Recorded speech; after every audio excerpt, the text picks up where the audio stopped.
Hey, what's going on, y'all? So for today's video, giving a little explanation on the elements in my story, I'm going to highlight on what the story is about, what gave the story its title. We're going to talk about Bloodstone. Maybe not the exact origin of the gemstone itself, but what led to people in this world having these elemental abilities. A lot of intricate details about exactly what happened is in the prologue, which I will be reading for you guys as content, so I won't get over specific, but here's the gist of it. As a little author insider, I don't know if I'm going to dive deep into the origin of Bloodstone itself, like figuring out where exactly from space or how it came to Earth within the story, mostly because the origin of Bloodstone really isn't relevant to the story itself. Anyway, Bloodstone is not from Earth, it's from space. Bloodstone came to Earth in the form of meteor showers, some sprinkled here, some sprinkled there, large concentrations in certain areas, hence what led to the main conflict that envelops my story. The largest deposit of the stuff is controlled by the country where the main character is from. So my kind of vague / detailed description of how Bloodstone works, right? This extraterrestrial stone that traveled through the cosmos, absorbing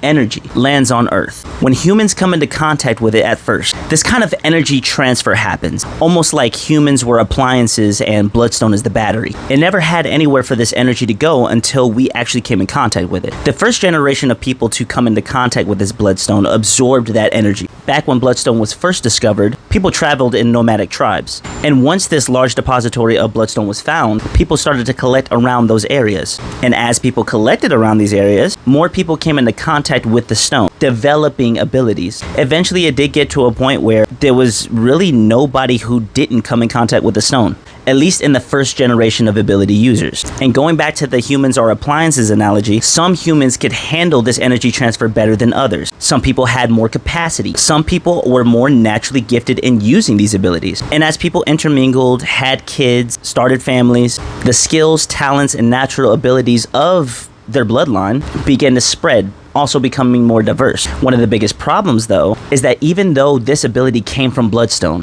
I mentioned in one of my previous videos that Bloodstone also acts like a conductor, and Bloodstone in its pure form is a very dangerous conductor of these abilities. Coming into contact with pure Bloodstone, especially if you're not naturally gifted or skilled in using your abilities, can be not only very draining, but can also be life-threatening depending on how much you touch and how long you're in contact with it. This is why a lot of the countries mine Bloodstone and then create imperfect alloys of Bloodstone to implement into technology, into weapons, into appliances, so that normal everyday people can use them. If you guys want me to go further into depth, or if you have any questions regarding Bloodstone or maybe the elements, please leave them in the comments below.